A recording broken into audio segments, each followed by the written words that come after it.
Hi, welcome to Montana State of Minds with me, Montana. Boy, howdy. Y'all really wanted to know what happened in that novel.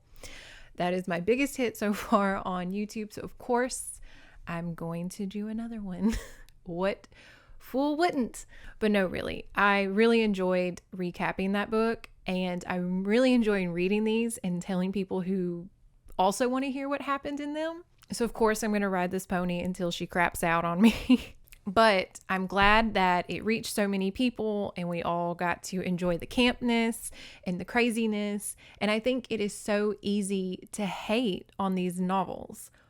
It's so easy pickings. And I see a lot of other book reviewers criticizing them, and it's like, that's true. And I feel like the world is full of so much criticism nowadays.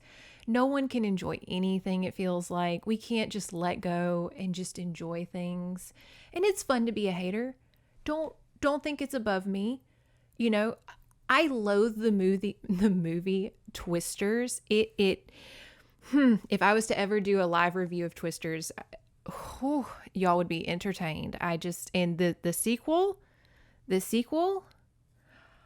I couldn't even listen to a podcast review of it. I was already getting irritated. Weather movies don't do it for me.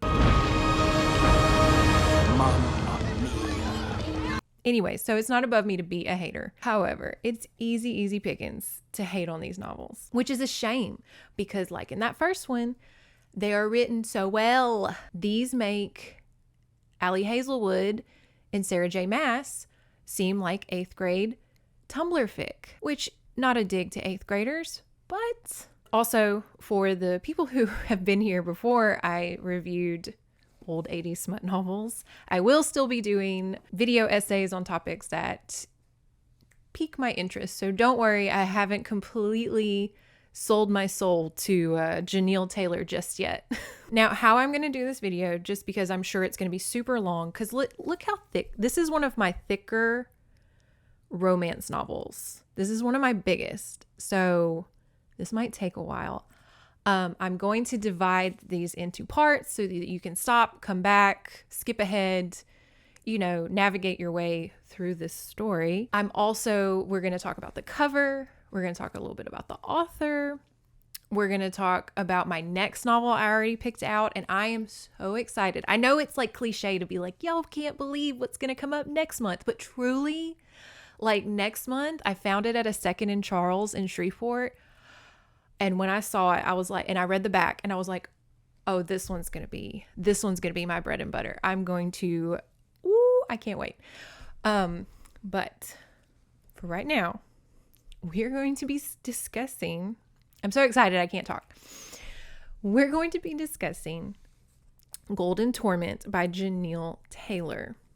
And these two, just to summarize, if you don't stay for this whole video, let me summarize this novel into saying these two right here, and of course they're never, the character depictions, are never the same as the cover. But these two, they're insane. They are crazy. And I'm talking if they were less attractive, they would be seen as trailer trash. They would be seen as white trash. The way they handle things and their relationship. What started out as like a campy soap opera turned into like a police procedural. This is a Criminal Minds episode with like a few ounces of camp. Like this is, the whole time I'm just amazed at their behaviors. I'm just like, he at least is grown. And we'll comment on the age gap too. But these people are crazy. They're just chasing each other in the Yukon Territory and just being trashy as hell, let's be honest. Now, I really did enjoy this book. I won't lie, because it's so big, it did dip a little in the middle. Their fighting got a little redundant, I'll say. But the ending, literally up into the last 2 chapters, I was like, how is she going to tie this together? This is chaos. This is mass chaos. This is a hornet's nest. How are we going to tidy this? And she does, in probably the most toxic way. Again, these people are not goals. These are not goals. Okay. I have blabbered on enough. Y'all are probably like, cut to the chase, get to the fucking book. Can you cuss on YouTube? Without further ado, let's put on our parkas, tie up the dog sled, and discuss this Yukon Alaskan romance. Sitka, Sitka. Alaska. Alaska. Okay. I'm still kind of learning how to do these, but bear with me. Hopefully I'll clean it up in post. So this month's novel is Golden Torment by Janelle Taylor. Real quick, Janelle Taylor. She's still alive today. She doesn't look like this, but I love this photo of her because I don't know her personally. I don't want to. I want to build Janelle Taylor lore because the women who write these novels, you know, are a good time. You know, she's at your mama's Avon party and she's asking about your date life, but not in like an invasive way, but in a fun way where she's just like, are you dating any of them little football players yet? And you're just like, no, Miss Janelle, like, you know, I'm trying to focus on my studies, you know, wink, wink. And your mom is just like, Janelle, she is 16. She doesn't need to be worried about that. And then Janelle's going to say, well, I remember you at 16 and let me tell you something, little missy.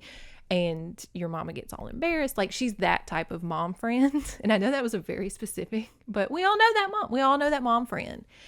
And she's also the one that's going to be sitting watching QVC or Law and Order in the middle of the night with her little glasses. And maybe you had too much to drink or you just can't really go home in the way in state you are. So you're just like, Miss Janelle, do you mind if I just like sleep on your couch? And you just tell my mom, like, I was helping you with something. And she's just like, of course, honey, you know, do you need anything? Can I get you something? Just very, not necessarily like Mean Girls cool mom, but just like that. It's okay. It's okay to talk to Janelle. She's going to understand. But she's also, like, again, she's also going to go to church. You know, she's going to be there at church on a Sunday, passing out pamphlets or whatever, passing out fans in her jazzy little red suit with the little gold buttons. And look at that hair. I love it. She's a fun person. Now, Golden Torment has 2 covers, which is a shame. But there is this cover, and a lot of romance novels do have this cover because, as we discussed in our first video, sometimes people don't want to read these out in public or even at home, you know, with their husbands and stuff around because, let's be honest, this is a little, some people might feel perceived if they were seen reading these, to which I say, read it in public. Who the hell cares? You should see me buying bags of these when I go antique shopping or at a flea market, and people are just like, they do not care. I promise you. That being said, this cover, let's look at this cover. Okay. Because again, these are gorgeous. We got to get back. I'm going to say this every video. We got to get back to this level of care again.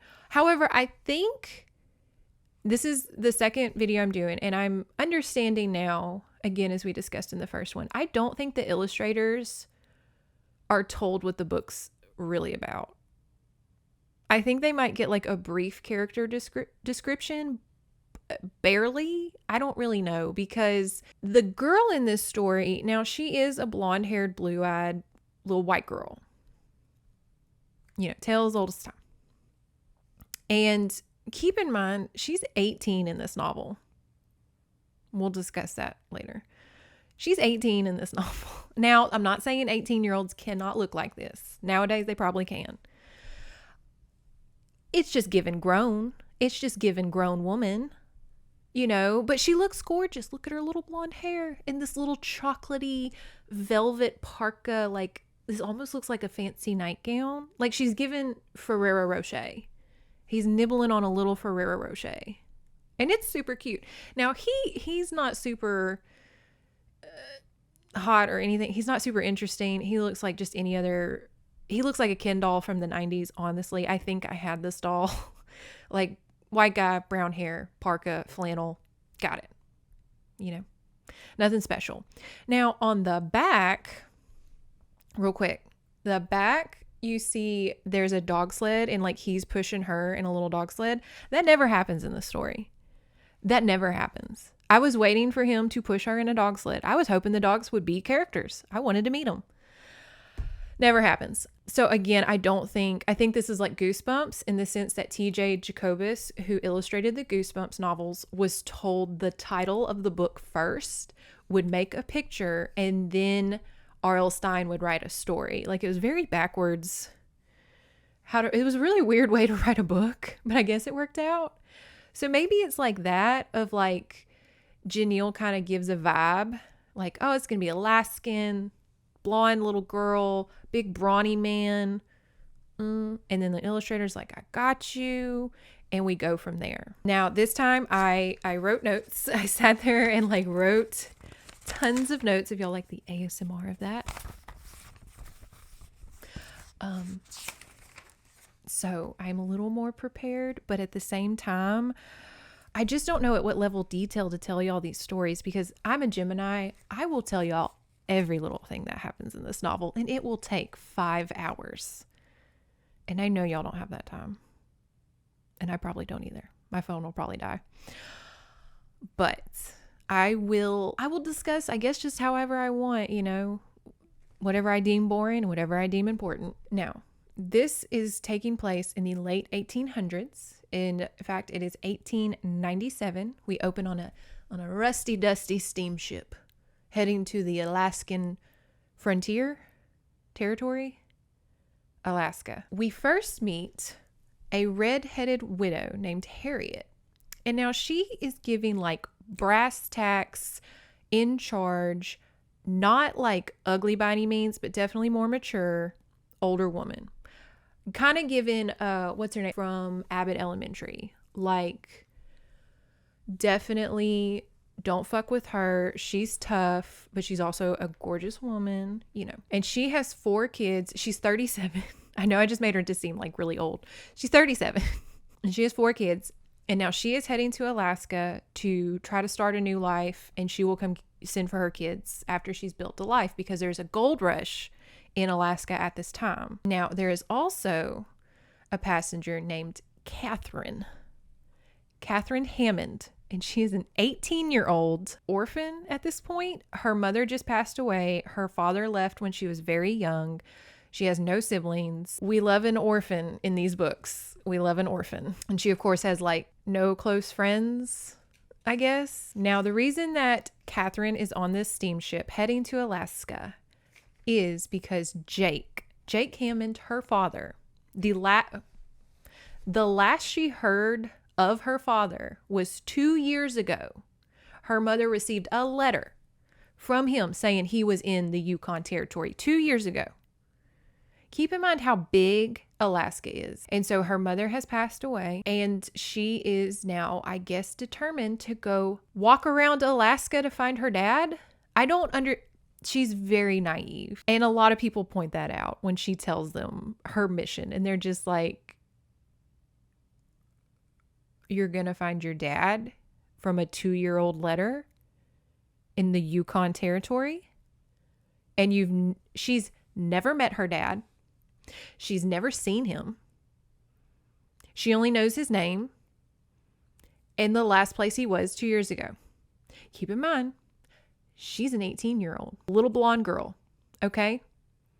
A little Goldie Hawn, a little Sabrina Carpenter, a little blonde, little cutesy-tootsy, little Rapunzel, naive, big-eyed, bushy-tailed little girl.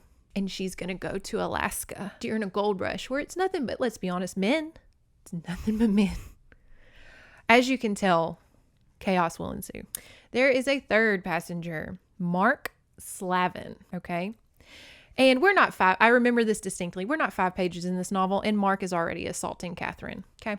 She's an unsupervised, unchaperoned, again, 18-year-old girl. She is nearly sexually assaulted. I will try to keep this video as honest as possible to what happens, but also as delicately phrased. So don't worry if you're triggered by those things.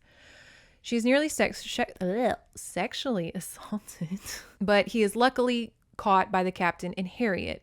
And now Harriet is kind of being a mother figure to Catherine, because obviously she's like, this little girl is going to get killed. She's going to be murdered the second she steps off this boat. if not worse. So they lock Mark away, but the captain doesn't want him on his ship. And so he's like, they just kind of throw him in the Yukon and they're just like, get out of here, skedaddle. It's not super safe. So you got Harriet and Kat, 2 women, not a lot of money, and they're just dropped off in this campsite. And the captain's like, good luck. They become friends with this guy named Moore. He runs like a kitchen kind of service tent. And so they're hired to cook, clean, bring a motherly vibe to the camp, you know, and he'll pay them. And, you know, Harriet's like, oh, I'll save up so I can build my own home and get my kids. And Kat's just like, I'm just going to ask a bunch of guys for my dad. So they're pretty much cocktail waitresses on an oil rig, if you will. And here we meet Landis Jarrell. And of course, when I think of Landis, I think of Think Like a Man or whatever it's called, where the whole time that mom's calling her Tandis. Would you like a tour of the house? Yeah, why don't we give Tandis a tour of the house? Candace. It is Candace. Tandis? Landis Jarrell. He is tall, dark hair, big brows, rough looking guy. He goes into the tent because word on camp is there's 2 idiot women that showed up. And he's just like, I gotta see these idiots. He, of course, sees Kat. She's adorable. She's beautiful. He's an older man. I'll go ahead and spoil it to you. He is 31. Okay. He's 31. She's 18. And of course, in our modern eyes, we're just like, ew. But in the 1890s, probably a pretty good match. Now, he, of course, is instantly teasing her, flirting with her, giving her a hard time. And she's very attracted to him. They're just being like mean to each other in like a teasy kind of way. He calls her his little golden torment because she's such a little tease and her little gold hair, if that wasn't obvious. Catherine hears about another town over that's a little more civilized ish. It's kind of like Tombstone, where there's like casinos and saloons and stuff. And she's like, oh, well, I'll go play piano and be a saloon girl. No big deal. See how everyone dresses, awful Tony for a mining camp. No, sir, the die is cast. We are growing. Be as big as San Francisco in a few years and just as sophisticated. You son of a bitch! Very cosmopolitan.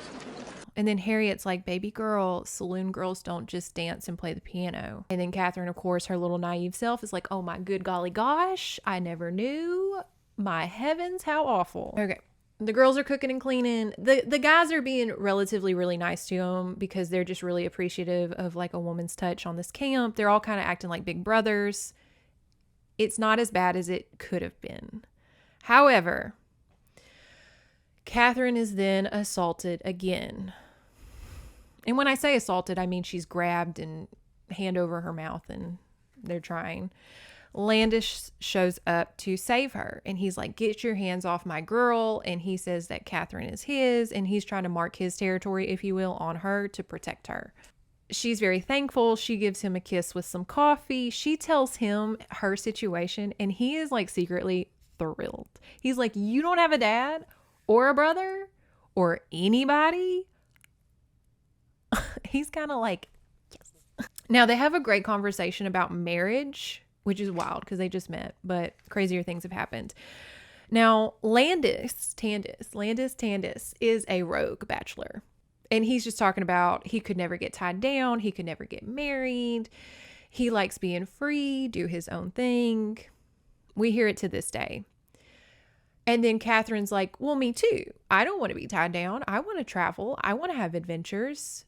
And then Landis says like, well, you'd be such a good mom, though. It'd be such a waste for you not to be a mom and a wife.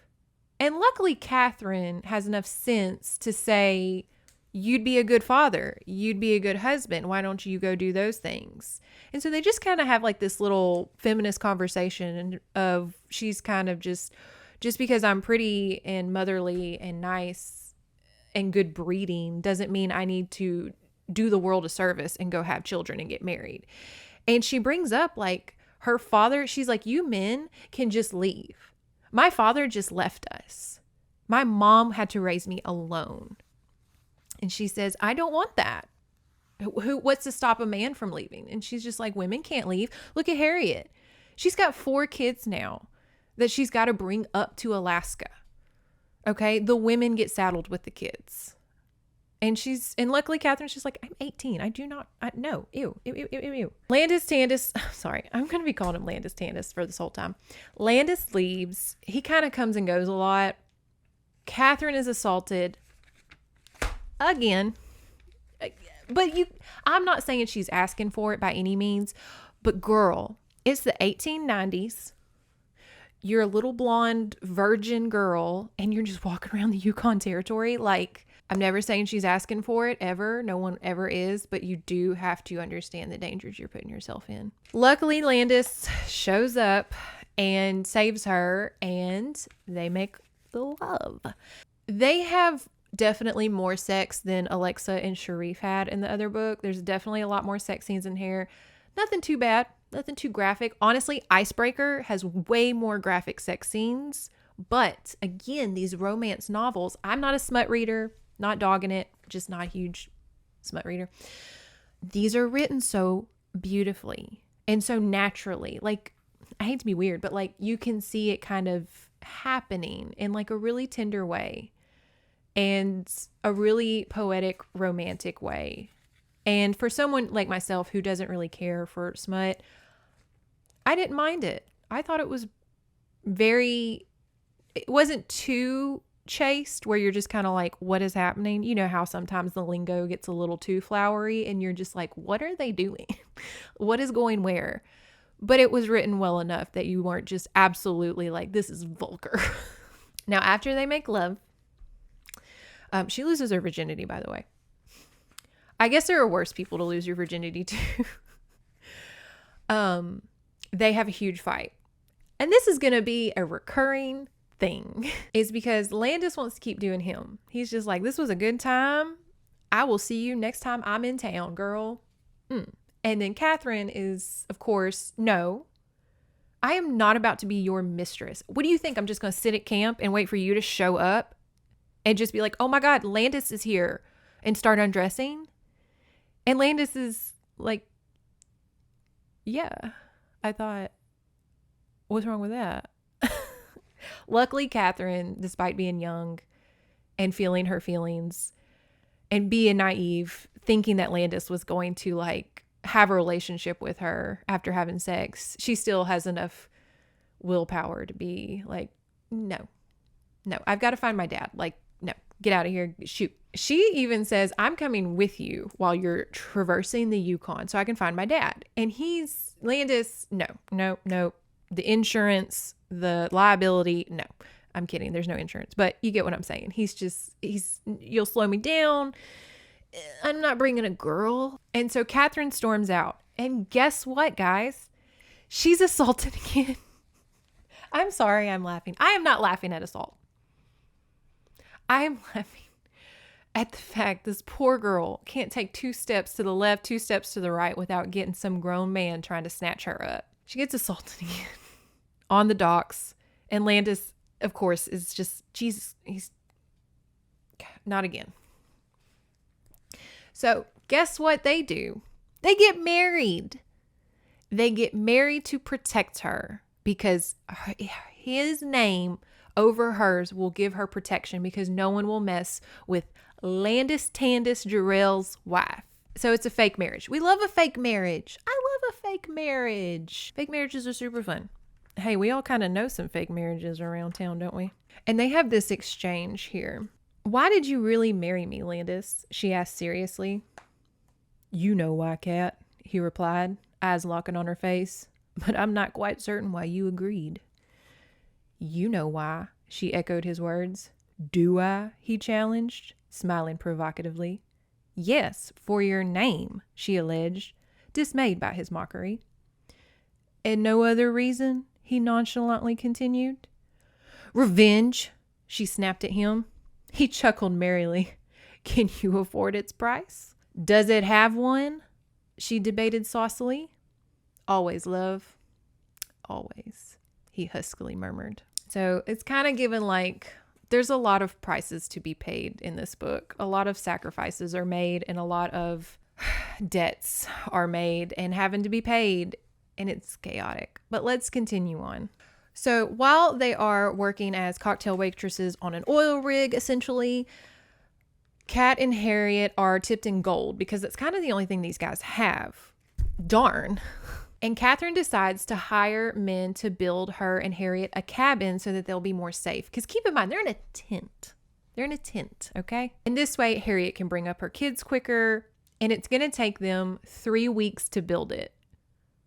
I wish finally they get a cute little log cabin, little girl's hut. Oh, for her and Harriet. The guys really set them up. It's very sweet. They bring them like a clawfoot tub they have and a bunch of other really nice furniture because these guys are like, y'all are ladies. We got to set y'all up right. Y'all do so much work for us. Like, we got to take care of our girls. And it's really cute. And then Catherine decides that she has got to get started on finding her dad. She's got a lot of territory to cover, you know, all of Alaska. So she tags along with this lumberjack guy who's going to a post somewhere else. And so she tags along with him just to get news of Landis. Again, Landis is gone. He comes and goes. She's just like, I guess I'll go to the post and see what Landis, if he stopped by. I don't know. And it's kind of given like, you know, she's probably telling her grandkids one day, like, back in my day to get news, I had to trudge through 10 miles of snow in the Yukon Territory to hear anything about your grandfather. She gets to the post, and Mounties are a big thing in this book. Like the Canadian Mountie, you know, Dudley Do Right.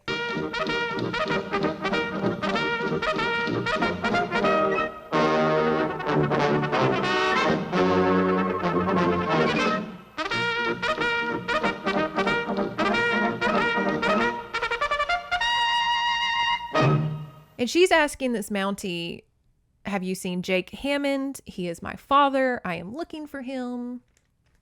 Have you seen him? And the Mountie has not seen him. However, he is asking her a lot of questions about her father, to where she's asking, why, if you don't know where he is, then why do you care so much? Who is my dad out here?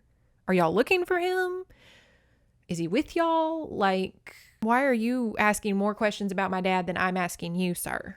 And then she mentions that she's married to Landis. And the Mountie's just like, oh, Landis can't help you. No, Landis isn't going to help you. No. They go home. Kat and Harriet are super suspicious. They're super suspicious of the Mounties. They're super suspicious of Landis, rightfully so. Jack London shows up. Jack London's a big character in this book. I guess, I mean, he's obviously like doing research for his novels. But Jack London is apparently Kat's big brother best friend from back home.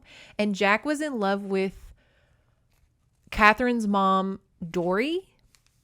And he loved Dory. And so he loves Catherine kind of like a surrogate daughter, even though they're kind of the same. Like, he's a little bit older than her.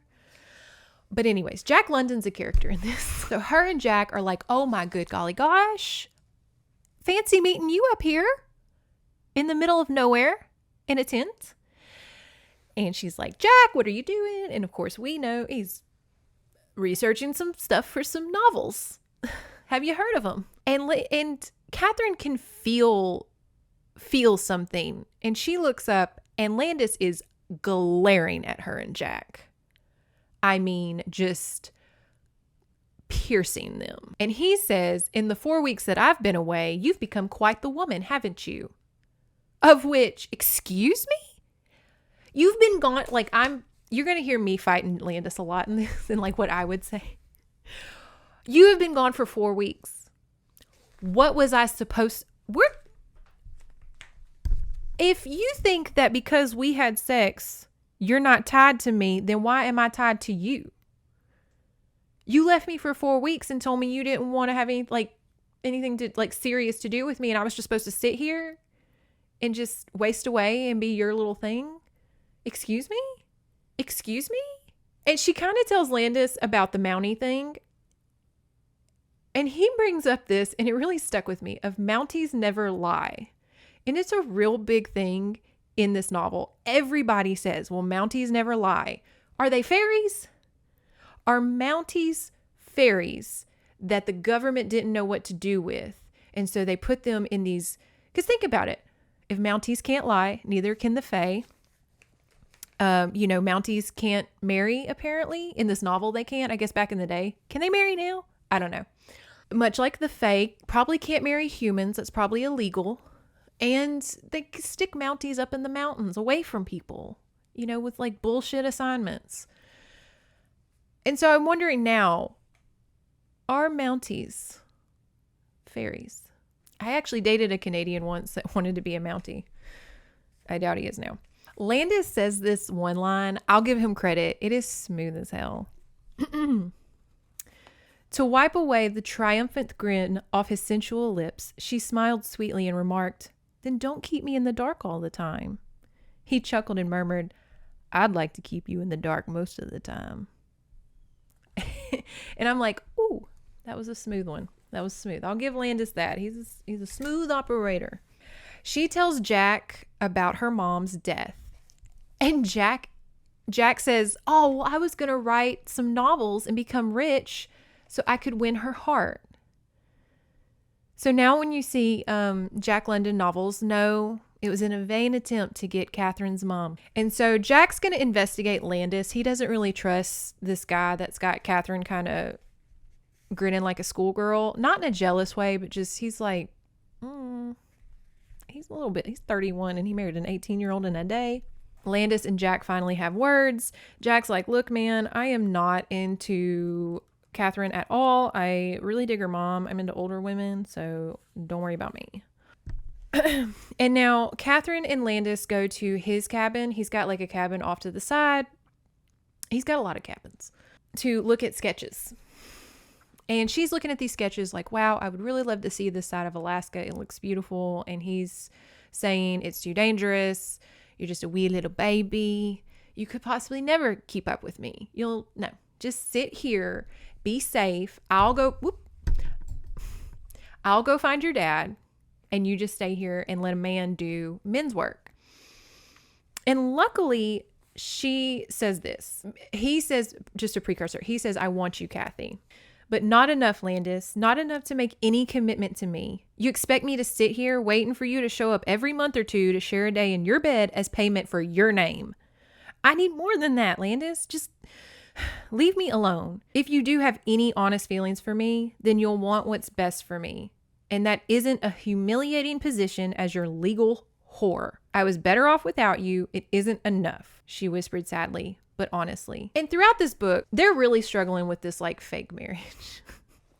Because when they're at their highs, they're like, "Oh my goodness, you're my wife. We're cosplaying as married, but we really do love each other." And it's like kind of like a kink.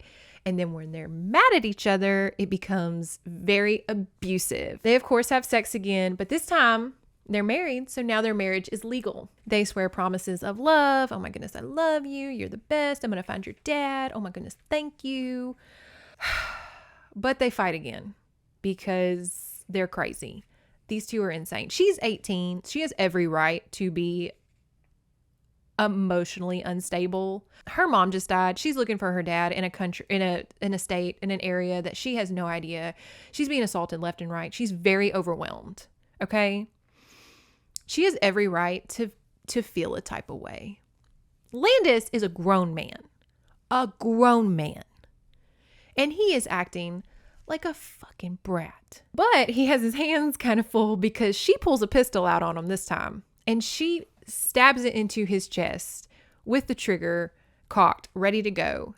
And she says, I will go find my father. I do not need you. You will not stop me. I don't give a flying fuck if we're married or not.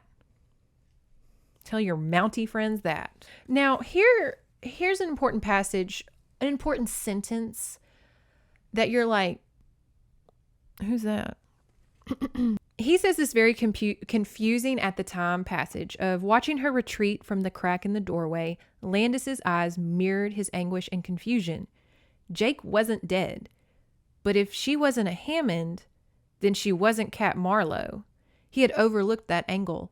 Quote, "No one betrays Clinton Marlowe, my golden cat. You have a great deal to learn about treachery and passion."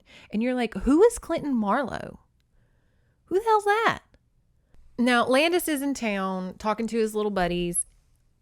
And this book does refer to the natives and the first people of this area as Eskimos and Indians.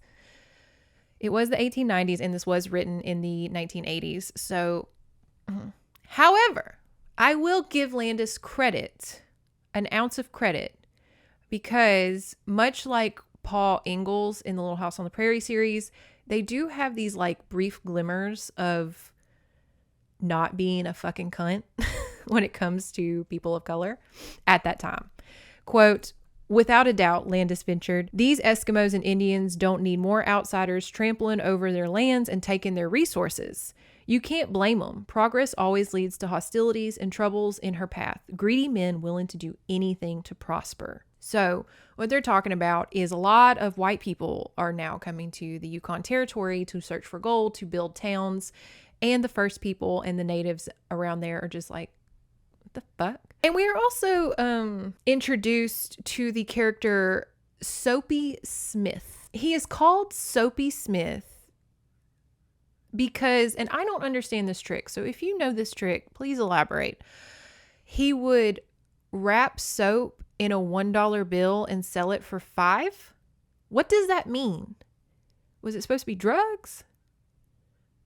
It's a bar of soap wrapped in a $1 bill, and he sold it for $5. And apparently, like, that was his racket for a long time, and he became known as Soapy Smith. I don't get the exchange. Watch it be something obvious that I'm like completely missing the point. But if you know what the hell that means, or what the trick was, or what the gimmick was, please tell me. We also learned that Mounties are being murdered. Jack London has the question of why does Canada and the Mounties want Jake Hammond, Catherine's father? Why are they so interested in him? If he broke the law, they would tell her. They'd be like, your dad's a criminal. If he was dead, they would tell her, your dad's dead, go home. So why are they very invested in Jake Hammond and being really weird about it? Jack London also brings up a woman named Michelle. A lot of characters here. Don't worry. They'll sync up and they'll make sense. But anyways, Jack briefly comes up with like this Michelle character that Landis knows. And it's very brief. And if you're skimming, you might miss it. But he does mention her. So we're just like, who's Michelle? Who is Landis Jarrell? We're getting all these names and people, and everybody has these like secrets. And you're just like, who is who? Now, Jack London and Landis leave the camp for a little bit because they've got to like go do stuff, research, manly Alaskan things. And this is where we see and get to meet Soapy Smith. A man came riding into Moore's area on a huge white stallion. Kathy observed the stranger from a short distance. He was wearing a white silk shirt, a black suit, a wide sombrero, and knee-high boots in shiny black. That is a look. Isn't it cold? Maybe it's the summer. I forgot. But white silk shirt, black boots, black suit, and a big old hat. A diamond stick pin glittered on his ruffled shirt. His features were dark, partially concealed behind a black beard neatly trimmed to a devilish point. So I'm kind of picturing, honestly, Vincent Price. I'm picturing a Vincent Price with an air of like Doug Dimmadome, Boss Hogg, Colonel Sanders. I don't know why every villain in a white like getup or flashy getup, I'm like instantly like, it's a Southerner. We're a mess.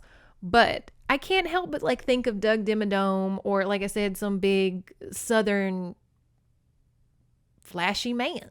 Now, Soapy talks to Catherine. Obviously, he eyes her immediately, and he's just like, who is that? And she says, I'm Landis's wife. And he says, oh, Landis, I know Landis very well. He comes to my casinos and my houses all the time. He's a very rich and powerful man. And Kat's embarrassed because she doesn't know shit about Landis. All these people are telling her about Landis, how much money, how much power, ex-girlfriends, and she knows nothing. Almost as if this fake marriage was a little jump in the gun. So this whole time Landis has been saying he's going to trap and get furs and pan for gold.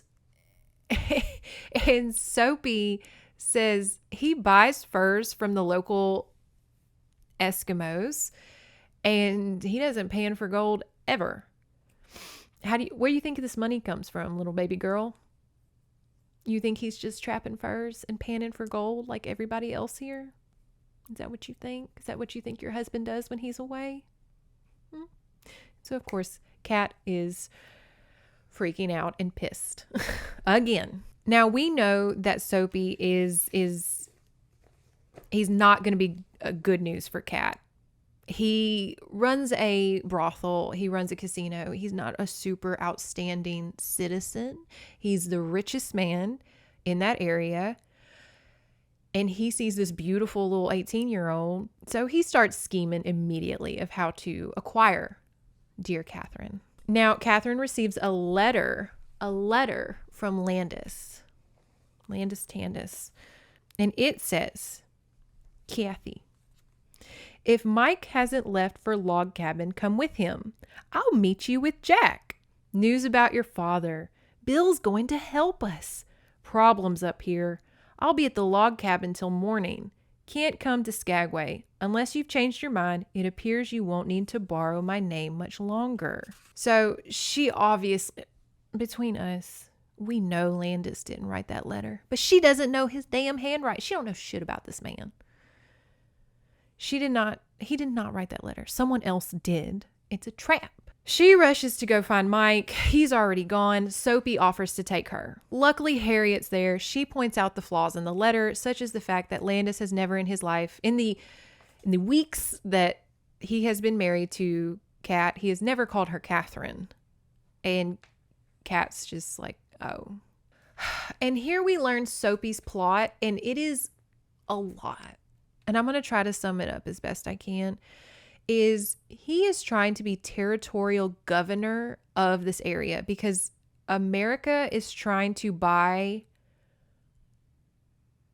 all of the Yukon Territory like they did Alaska from the Russians. Okay, hold on. History lesson. And this probably isn't accurate, but whatever. From my understanding of this romance novel, the British Empire owns Canada. It's under the monarchy. America wants it like they bought Alaska from Russia. So they're trying to take over Canada so that we can just be one big old nation. Just one big hunk. And Canada obviously is like, no, we're cool. Like, we've got maple syrup, we've got Mounties, we've got hockey, we're good. So Soapy wants to be territorial governor when America takes over. And so that's his goal, is to fight with Landis and distract Landis with Catherine so that Landis will be too busy with his little new bride and not worry about what Soapy's doing. And then Soapy can help America take over Canada. Landis is, of course, super angry with Kat for talking and associating with Soapy because Soapy is so dangerous. And Landis is like, I want to just spank you. You are just so not listening to me. You won't just sit still and let me do this. This is so dangerous. He finally is like, look, you want to go so bad? I'll take you inland. Let's go. I'll take you. You want to go? Okay. I'm tired of every time I turn around and leave town, you're doing shit behind my back. I appreciate his protectiveness of her. I appreciate he's trying to do what's best. He knows this territory more than she does. It would be very dangerous to take an 18-year-old girl who's never been exposed to this weather, these environments. There's wolves, there's bears, there's crazed men just running around. Like, it would be very dangerous. I just don't think he should probably talk to her that way. Okay? Have a heart-to-heart. Kat, look, I really would take you, but it's truly out of my hands. Like, there's just other ways to communicate this than saying you want to spank her because she's been bad and she hasn't been listening to you and she couldn't possibly keep up. Like, the more you tell her she couldn't possibly keep up, the more pissed off she gets and headstrong she gets. And I understand that. I'm the same way. The more you tell me I can't do something, I'm just like, well, I'm going to do it now. Landis and Soapy exchange words. Mark Slavin is brought up because remember, he's just running around. He's running around. No one knows what the hell happened to him. They just kind of dumped him out of the boat. So he's kind of a loose cannon. Landis, of course, Crawfish is on the deal. He's not going to take Catherine inland. So he's not going to bring her, but they do have this exchange. Landis opened the cabin door and placed her pack inside. He turned to leave. Quote, "If you need anything, let me know." "I'm fine, thank you. Good night, Landis." As he was closing the door, he halted and looked back at her. "Kat," he began, then stopped. "Yes," she said expectantly. He sighed heavily and shook his head. "Never mind." Don't you hate when that happens? I hate when that happens in a fucking movie or a book. Oh my God. Like, no, tell me what you, no, close the door and tell me what you need to tell me. Tell me, because my interest is already peaked. Like, you have to, what? I mean, no, we're not doing never mind. I would have chased him down and been like, you have to tell me. Just tell me. Landis brings her wood to keep her warm in this cabin. They hash out their relationship again. He tells her a little bit about himself. Sure, it's only been like 2 months of marriage. This is when we learn that he is 31. He is Canadian. He was an orphan at 12. At 19, he met kind of his mentor that kind of taught him how to live out in the woods and stuff. They have sex again. Amazing, awesome. I'll be honest, he's a boob guy. This man munches on her boobies. Like, again, they are just little Ferrero Rochers. I think every time they fornicate, he is just nibbling on her breasts. So they're having a good old time. Again, they fight, they make love. They fight, they make love. What do you expect from an 18-year-old girl and a 31-year-old man? Child. Now, here we meet one of my favorite characters, a Mountie called Trace Blitch. Yeah. Out of all the names to come up with, Trace Blitch, Mountie Blitch. He gives Landis a letter. Landis reads the letter. It has information about Jake Hammond, Kat's dad. Apparently, Jake had really close ties in Washington, D.C. with a lot of American political figures. Kat was right up there with him. They would go to dinner parties. They were, they were really intertwined with the American government. And so Landis thinks that he's being played by Kat and she's spying on him for her father or for the American government. Because remember, he's Canadian and he's real close with these Mounties. We don't know his specific reasons yet, but there's just not a lot of open, honest communication. Catherine feels like Landis is lying to her. He kind of is. Landis feels Kat's lying to him. She kind of is. A lot of deception is happening. Deception, disgrace. So they fight. Again, take a drink. Kat travels with a First Nation person and his son, and they're really nice. They take care of her. They treat her well. They respect her, like they're just like, keep up or don't come at all, girl. They do their best they can to like accommodate her traveling through the Alaskan wilderness. But at the same time, she wants to keep up. She's got to keep up. And they do form a really nice little cute relationship despite not speaking a very common language. They don't see Jake. They don't see Jack. They don't see Landis. And it's a very long journey. It's a lot of details of her just suffering in the Alaskan wilderness. The two First Nation people are murdered. They are shot in the woods, point blank. And Kat runs. She doesn't even pay attention to who's out there, who's shooting, what happened. Landis shows up. Suspicious. They fight because he's, of course, pissed. She's out doing this dangerous stuff. Stay at home. We've heard it again and again. It's the same fight. She wants to do crazy, stupid things. He wants to do crazy, stupid things, but they just can't get together to do crazy, stupid things. He does believe her, though, in the sense that he does not think that she is, let's be honest, he doesn't think she's smart enough to be a spy. Not in a mean way. He's not really mean about it, but he's just like, she's just a baby. And we're kind of like, she is a baby, Landis. Like, go away. But he understands her naivete and he doesn't think that she's a spy. They are trekking to his other log cabin and he states, first and foremost, you have got to listen to my orders. This isn't cute. This isn't funny. You will get us killed. And I'm kind of with him at this moment in time because in this environment, there's no time for fighting. There's no time for, what do you mean by that? What did you say? There are wolves. There are poachers. There are bad criminals. It is snowing. There is a blizzard. It is awful. We do not have time for you to be a headstrong little princess right now. You have got to listen to me.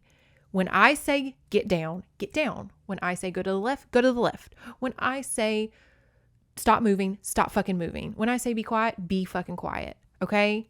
And he just drills into her. This is not fucking cute anymore. You have got to listen to me. You wanted to be a big girl and come out to the Alaskan Territory? Then fucking be a big girl. And she does. She does the best she can. She carries her own backpack. He offers to carry her and she's like, no. She gives it more than I would. I'll give her that. Like, I would not do this. But she does say this cute thing of, this life was definitely not for Catherine Lee Hammond. But Catherine Jarrell, she can do this. It reminds me a lot of our last novel of Alexa sucking it up and keeping up with her man because she's like, look, the old me couldn't do this, but the new me that has this as a husband, oh, we're doing this. If he can do it, I can do it. Like, this is part of being in a relationship with a man like this. Landis has some inner monologue of what he wants to do. He's very confused. He obviously does have feelings for Kat, but his mission is very important. He even goes so far as to wonder, is Jake Hammond her father? And this isn't super important in the novel, but I think it's very nice that she does make it a point to inquire about her guides' bodies and to make sure that they are buried properly, given to their tribes, and that their murderers are investigated and caught, which I thought at this time that was nice because, let's be honest, they could have just been fed to the wolves. You know, I wouldn't put it past a white person to have that kind of reaction, but she was just like, no, take them home. So that was nice. The bar is so low for us. They are at Landis's number 2 cabin. Again, he has a few of these cabins kind of stashed around. They have this long chapter of them they can never just talk. They can't just talk. They've got to tease. They've got to be snarky. They've got to be cute. Or they have to scream at each other and yell and throw things and just be fucking trash. There's never an earnest just, Landis, I'm tired. What is going on? Person to person, human to human. Okay? What is happening? I'm so tired. It's just always so snarky, or it's emotional and crying and screaming. Like, just, again, these people are so emotionally immature. I expect it from an 18-year-old. A 31-year-old man, honestly, I expect it. It's my age group. A lot of y'all need therapy. It's not your fault. Please go to therapy before you get involved with a woman. Please. Weed and porn is not therapy. Go to a licensed therapist. Do yourself a favor. Do us a favor, okay? We're not here to be your mamas. Sorry. That's not a dig. I have sons. I understand how hard it is to be a man in this world. I just want what's best for y'all. So please go to therapy. Landis, Please go to therapy. Stop asking this 18-year-old woman to do everything emotionally for you. So I'm going to read this passage. It's a little bit lengthy, but just to get a vibe of their relationship, just to paint a picture. Will I? She fired back, smiling seductively. Defeat has a way of inspiring such emotions, love. What if I win? She unflinchingly speculated. They stared at one another. What if I say no? Landis asked. I'll leave today for Dawson, she vowed seriously. I see, he murmured thoughtfully. Even if I say yes, you can't win, Kat. The timing's all wrong. 2 weeks or 2 months can't make a difference right now. I'd be lying if I allowed you to believe it. I need more time. Time you refuse me. I'm not demanding a commitment, Landis. I want to learn if there's a chance for us to date. We've been at each other's throats every time we meet. Isn't it about time for a truce? Is that too much to ask? You're fooling yourself, Kat. You want more. And you don't. I can't afford to fall into this golden trap. Why do you always refer to me as a golden trap? That's what you are, woman. A golden trap to lure me into your clutches, he teased. Even if you prove whatever it is you're trying to do, I can't yield. We'll be back to battling again. Can't or don't want to, she scoffed. Can't for certain, he confessed. I promise you won't be sorry. Afterwards, I won't make any demands on you or your precious time. I want you to learn about sharing your love and yourself aren't so terrible. Just this once, give us some time and effort. It's the sharing I can't do at present. I've already told you I can't reveal my business or my personal life, not even to my wife. I don't give a damn about your secrets. Only you. I won't ask a single question. If I say anything that annoys you, just tell me and I'll hush. Mighty tempting terms, woman. I just wonder if you can keep them. Try me. The minute I fail to keep my end of the bargain, you can kick me out. What have you got to lose? What if you become habit forming? He jested. That's your problem, she stated with a silvery laugh. That's been my problem ever since I met you. So like, that's kind of the vibe. It's just never, Kat tries to be earnest, but she's 18. What are y'all expecting out of this little girl? He's a grown man. Now, Catherine sees Landis secretly put some papers behind a photo. So again, what is Landis hiding? Days go by. Mountie Blitz shows up. Love him. And he calls Landis by another name. And Landis gives a little Catherine is eavesdropping on them too. And she's kind of getting the vibe that Jake Hammond is a spy for America. And they drive me crazy with Mr. and Mrs. Jarrell. They never call each other just Landis and Catherine, whatever. It's always this snidey little, well, Mr. Jarrell. What did your friend have to say? Well, Mrs. Jarrell. And it's super duper annoying. Blitch is trying to talk Landis into letting Kat go, with like this marriage and this whole thing. He's just like, she is going to be heartbroken when she learns the truth about you. Please do her a favor. She's a beautiful little girl. She's got so much. Just let her go. And Kat kind of has the good point of, she asks Landis, take me trapping with you. Take me. You leave every day. Take me with you. Where are you going? I want to learn how to fur trap. What you doing? How does it work? Show me. Good on you, Catherine.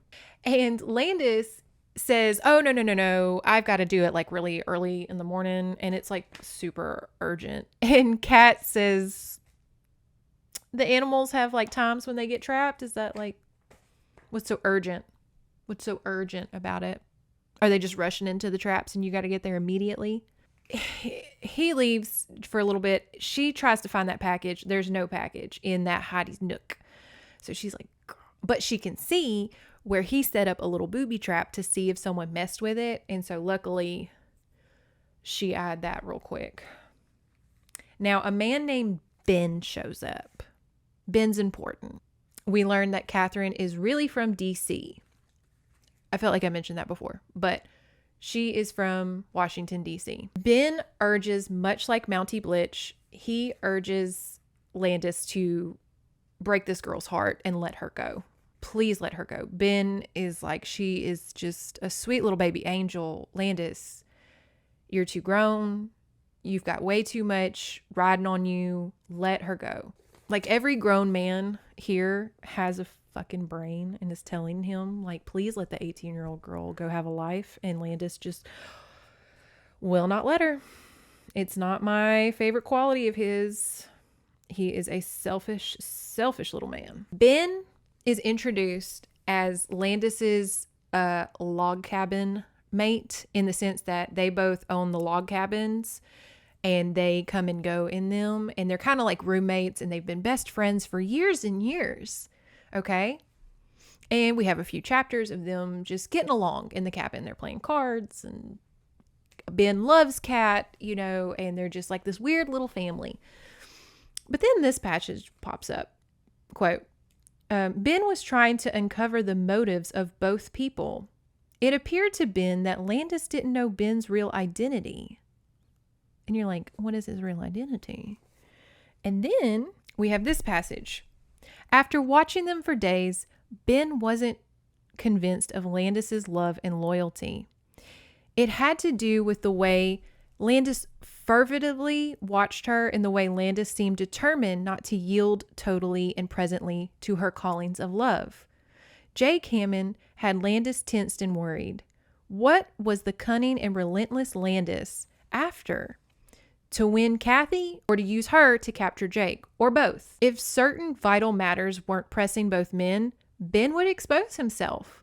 His confession would halt Landis's intense search and force a decision about his daughter. If Landis was using her, Ben would be here to comfort and protect her. Ben realized he loved his daughter deeply, but he had worked too hard too long to destroy his mission this close to its climax. It's a blink and you miss it like line. His daughter? Ben is Jake? Jake Hammond has been best friends with Landis this whole time. Landis is a fucking idiot. It goes on. Possibly it was dawning on Landis, the undercover Mountie, that Kathy couldn't lead him to Jake. Defeat on any level didn't suit him. And the real Sergeant Clinton Marlowe, what would Landis/Clint do and say when he discovered Jake Hammond had lived and worked with him as Ben Weathers for 2 years? Would Landis think he had been duped by both Ben, Jake, and Kathy?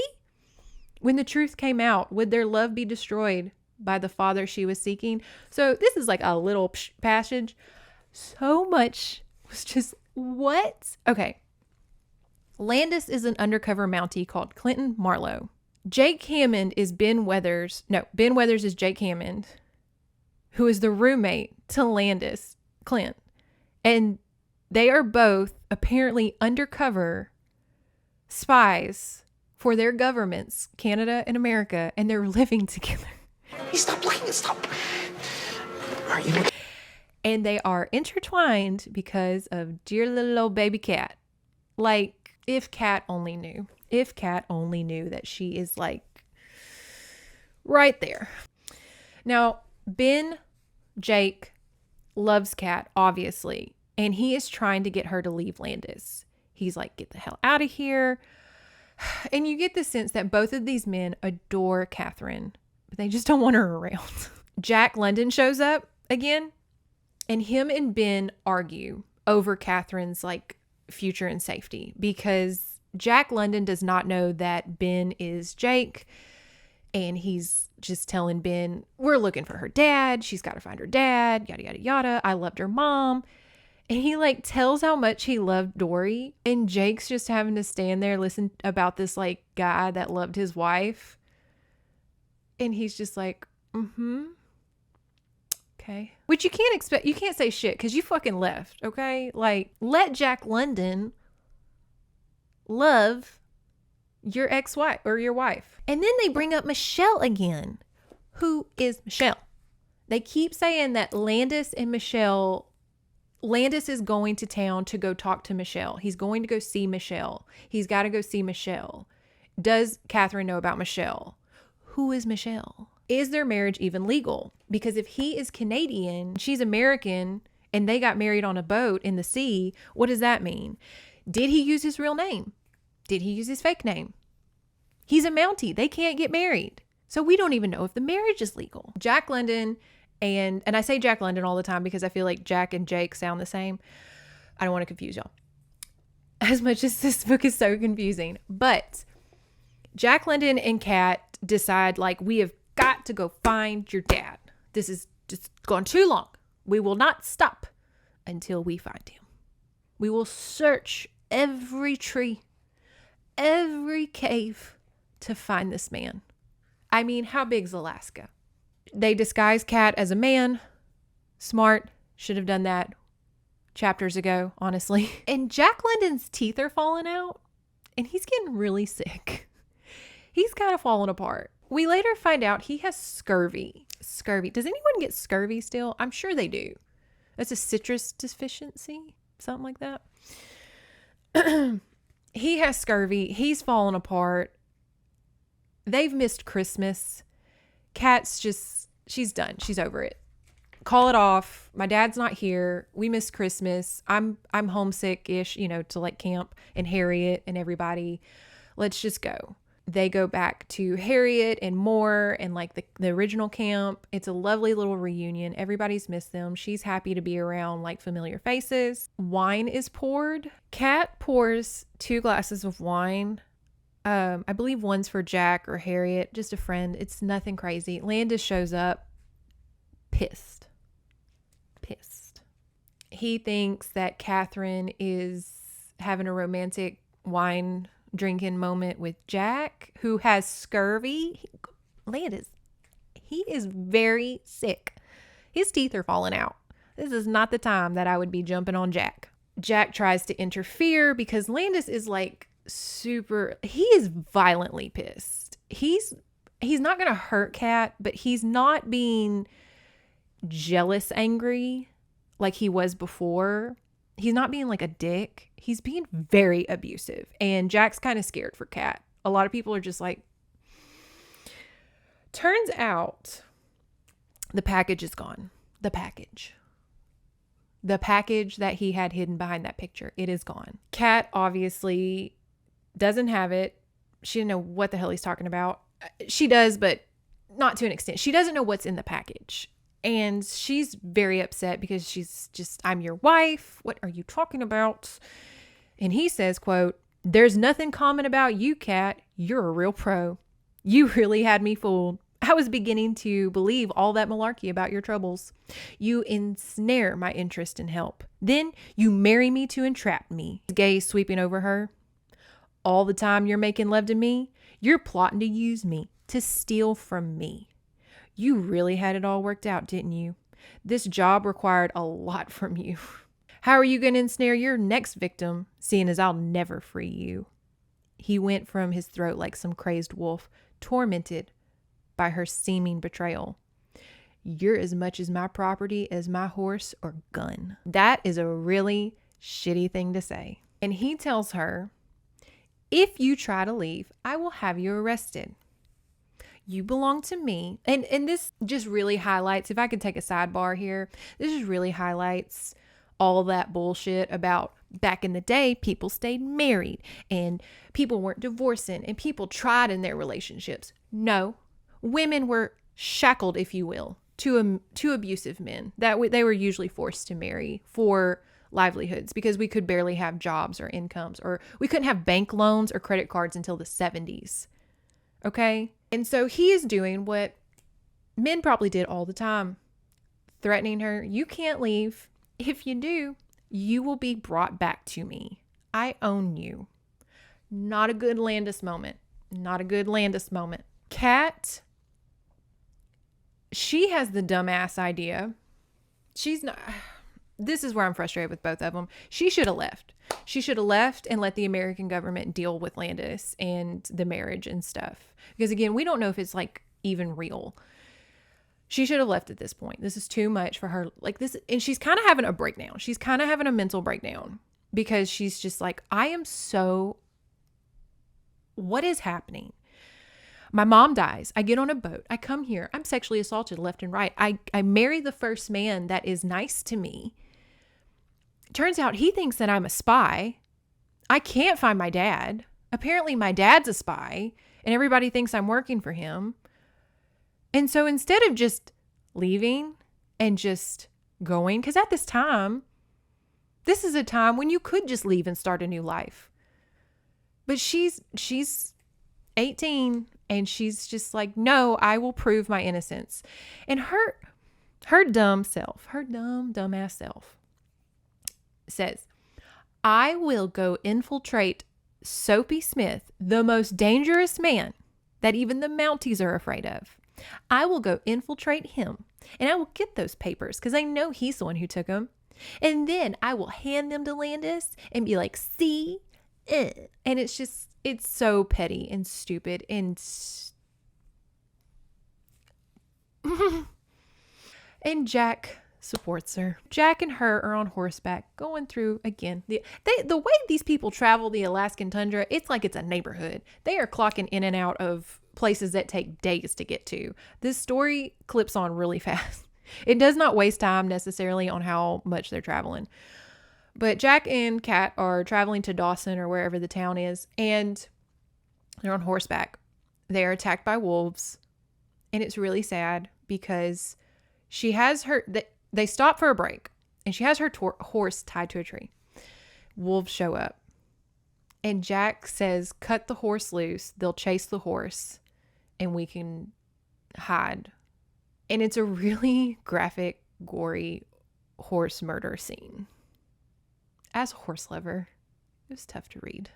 And Kat's super upset because, one, how are they going to get there now? You know, if on horseback was dangerous enough, walking with a wolf pack nearby, it's super awful. So they're walking, they're trying to sneak away from the wolves because they think the wolves are occupied with the horse carcass. Course not. The wolves start attacking and going after them. And of course, in a climactic scene, as a wolf is jumping towards Catherine, it is shot in the chest. By who? Mountie Blitch.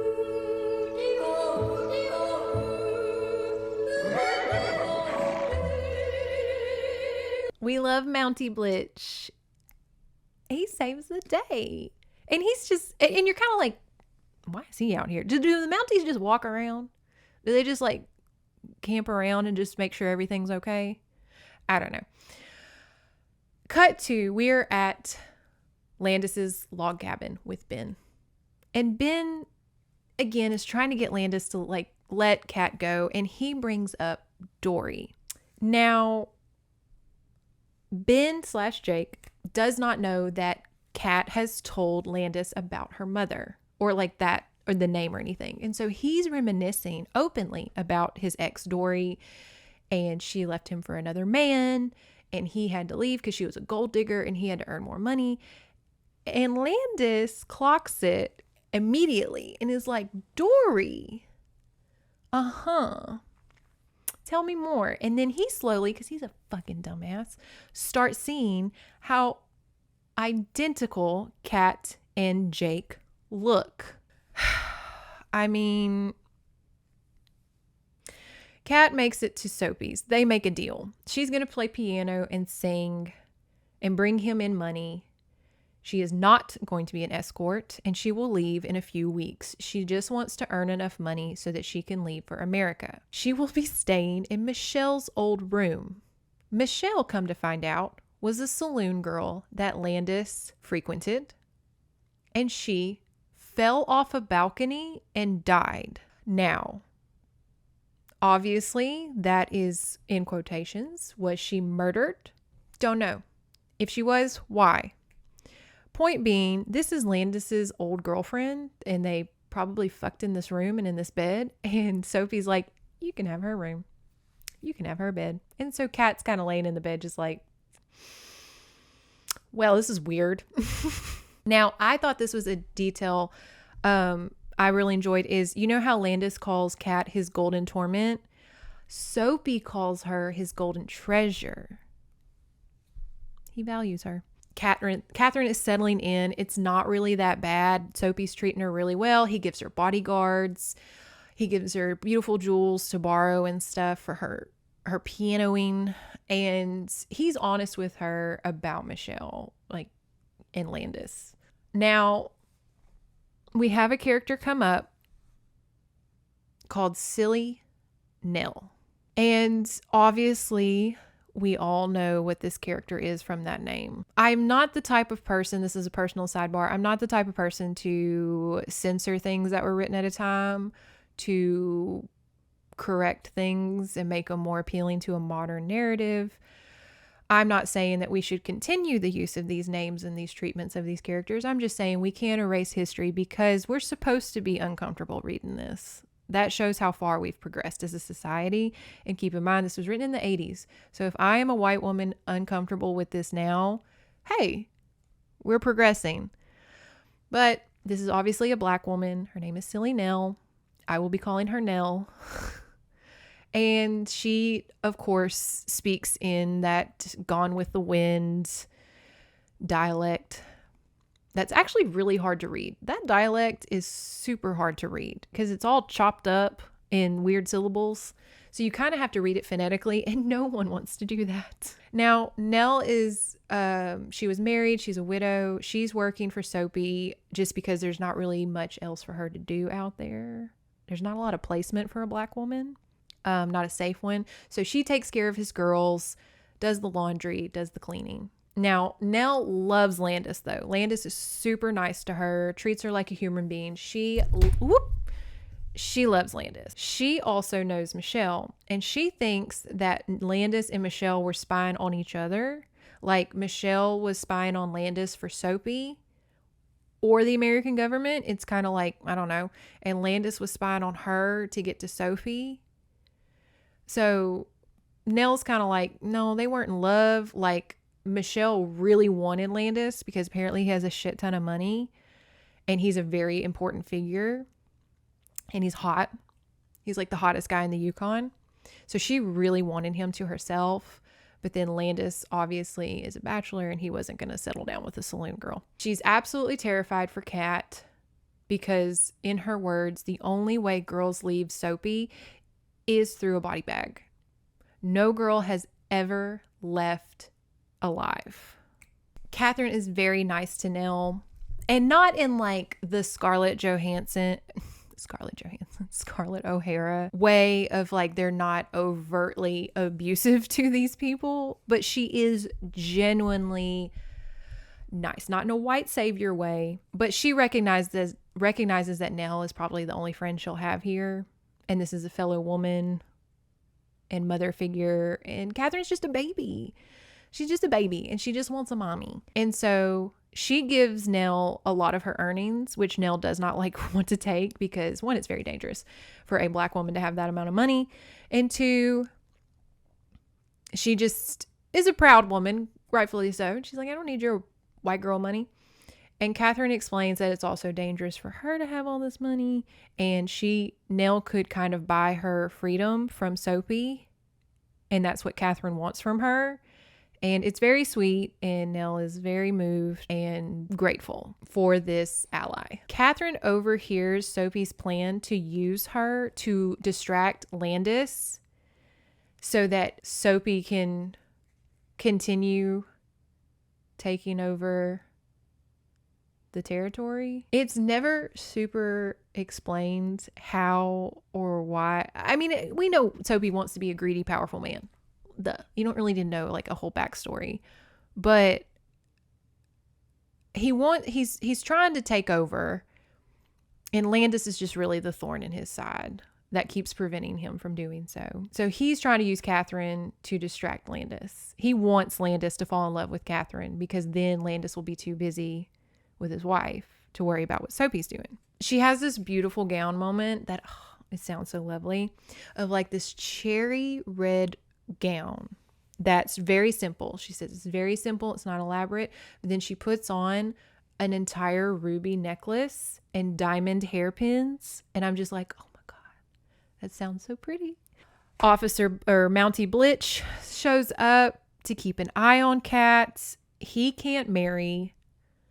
And so he's just, let's have dinner. I'm not trying to court you. I would if I could. He's always flirting like, I can leave my job. You just say the word. Like, I mean, I'm not gonna say no. So she is having dinner with Blitch.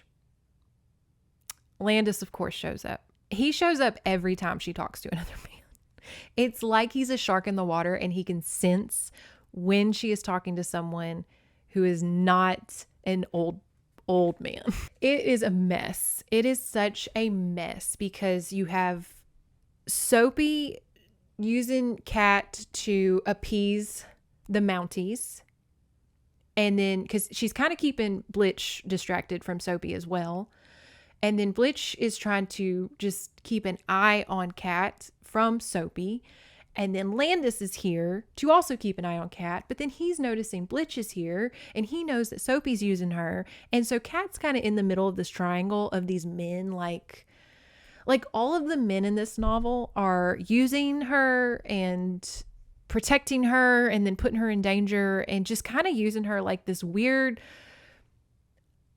tennis ball, and they are just whacking her across the court, and she's too dumb to realize it. Kat luckily has the sense that she is done with Landis. She is so exhausted. She is so tired. She does not, it's sad when you can burn out an 18-year-old on their first relationship. But she is burnt out. She's not into the fighting. She's not into the sex. She just wants to go home. And so she's playing piano and Landis shows up. The waiting unbearable, he entered the red room. Kathy's back was to him. He swaggered to the stage and dropped 2 gold nuggets in the plate. Do you know beautiful dreamer, my talented wife? Kathy tensed briefly, recognizing the stirring voice. She'd been expecting him, but he caught her unprepared. She steeled herself to meet his mocking gaze. Quote, I'll sing it just for you, dear husband. She bravely gazed into smoldering eyes as she softly sang the romantic and compelling song. When she was finished, she locked gazes with him and purred sarcastically, I hope you got your money's worth. He grinned. I always do, Kat. I always do. Officer Blitch and Landis have a friendly fight about Catherine. It's friendly, but like obviously there's like a lot of tension because Officer Blitch does like Catherine and he's very protective of her and he thinks that Landis is an abusive asshole, and he is. And then Landis is super jealous that Blitch, because like, okay, Blitch is kind of like this goody boy. Like he's safe. He's emotionally secure. He's not going to toy with Catherine. He's he's a nice guy and you want Kat with him. And Landis, of course, is the rogue asshole that, sure, the sex is hot, but is it worth it? Catherine goes to her room. She's undressed. She's in her little flannel nightgown. She brushes her hair. And Landis shows up in her room, gags her, and not ties her down, but like pushes her down. He's naked and he takes her clothes off. And the reason he's doing this is because that way, if they're caught, it just looks like a husband and wife doing things, which is smart, but also really fucked up. Because even if my husband attacked me naked now, I'd be very unnerved. Now, here we learn about Michelle. Okay. Quote, you're partially right. She was feeding information between us, but she was spying on him for me, not the other way around. Just for your information, I never slept with her. To clarify that, I've never made love to her. We pretended to be fond of each other to cover our meetings. She was working for the Mounties. I was her contact with Bill Thomas. That's a sergeant. Another thing for the record, it wasn't my idea. She went to Bill with it and I agreed. Soapy knows the Mounties. She hoped her aid would make me indebted to her. I didn't love her or want her, Kat. This is my first visit to this bed. And he tries to woo her. I mean, he's naked. And he's sitting there trying to kiss on her and just... women, we know, the baby, please, I'm so sorry, and the women and the men here that have had men tell them that, we're just like, oh, tale as old as time, we've been there. And this fight really, it kind of made me tear up, and it's kind of making me tear up now because we've all been there. And if you haven't, be lucky. Be lucky to get out of this world unscathed in these fights of, those relationships where you are so passionate about the person, you are so attracted to the person, you are addicted to the person like a drug, but the love, the care, the respect, the trust is not there. And so it is almost like a drug relationship. You're addicted to the endorphins you get when the highs are high, but when the lows are low, it is absolutely abusive. You are a shell of yourself. Again, I'm tearing up because I'm just remembering these relationships of loving someone so much. And now in my mature years, realizing I was addicted to the person and the idea of that person. But when you look back, you're just like, oh no. And it's not worth the emotional abuse, and it just takes a toll on you personally. And that's kind of how Kat is right now with Landis. She's so tired. She's so burnt out on him. She says no. He gets dressed. Don't worry. He's not naked the whole time having this emotional conversation. Of which, why is that a thing of sometimes you have the biggest fights naked and it's so embarrassing. But I digress. But Kat, at 18, after going what she has gone through, does have the maturity. She's grown so much. Y'all, she's grown so much in this book. And I feel a little maternal to her because I'm just like, my baby girl. She should be out there living her life. She's 18. She should be going to parties. She's beautiful. She plays the piano. She should be playing the Ritz and just being schmoozed and boozed. And instead, she is in this cold wasteland being tormented by this guy who, of course, is hot. Great. Awesome. Great for him. What else? He's emotionally abusive. He keeps threatening to arrest her after he didn't force her into a fake marriage, but he did really kind of push her into it. She obviously has father issues, and he's kind of filling that role in a weird way, but he's also expecting her to take care of him emotionally. It's just, I could go on and on about the emotional dynamic in this book. These are not good people. Catherine at least has the excuse if she is young. Landis, he has no excuse. He's a grown man. What? And that's the thing that gets me with these back in the day. All these rogue men, these cowboys, these loners. No. They were probably assholes. They're narcissists. All these cowboys were probably, honestly, autistic. And just didn't want to deal with people, which is fine. But I'm tired of romanticizing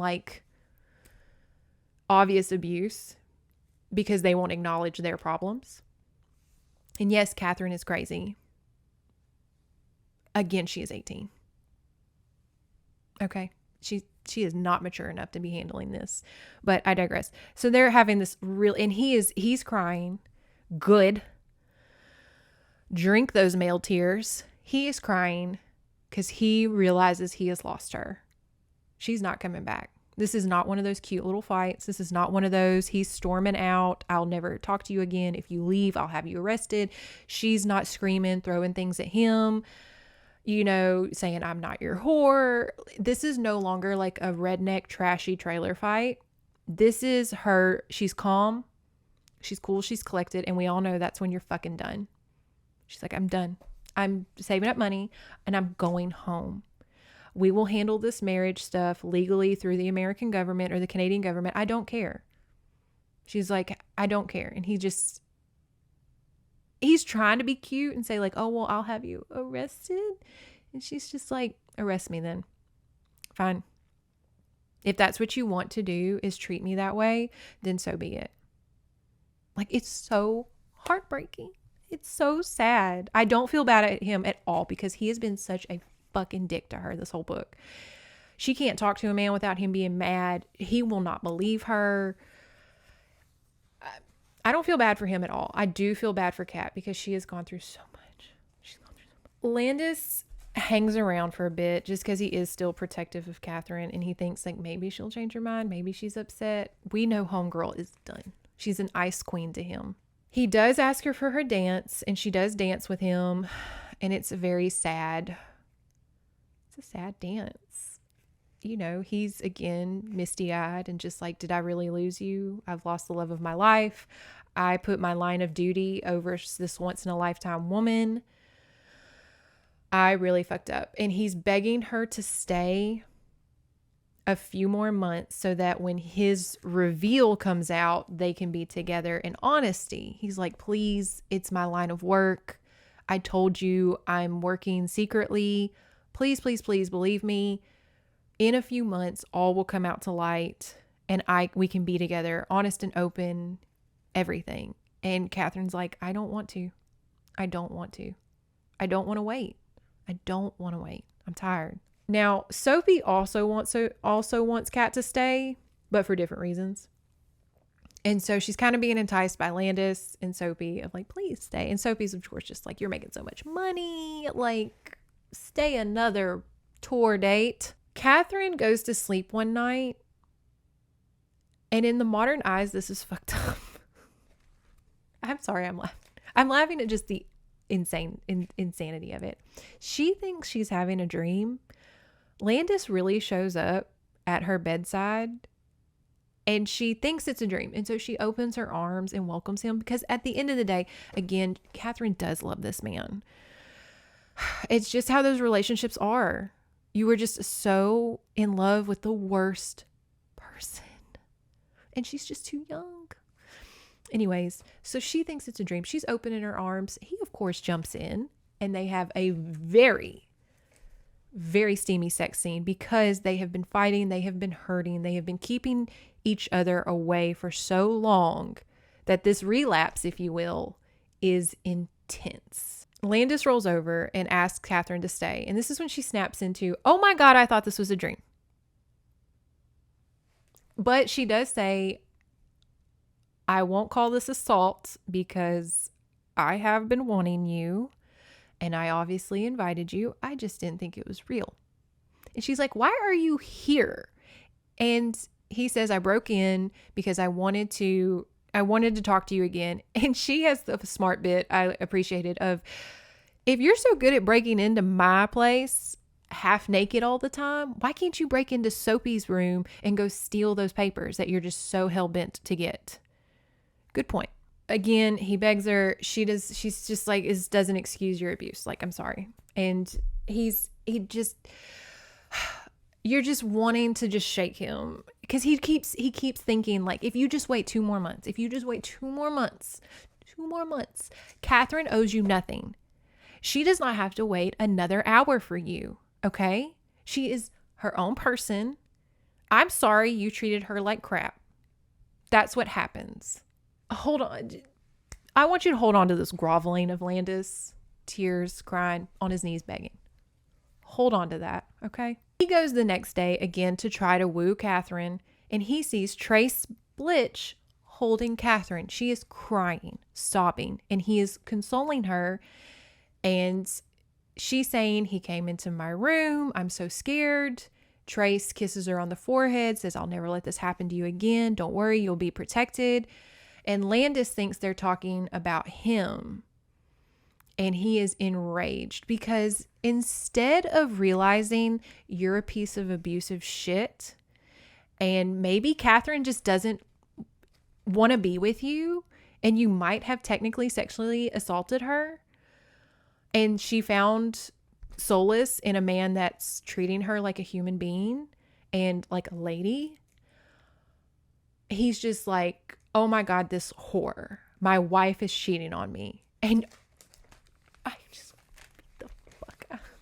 Oh, I just scared my dog. I'm sorry. I'm sorry. Oh, I am steaming at this point. The audacity of Landis Jarrell, of Clint Marlowe, whoever the fuck he is, the audacity.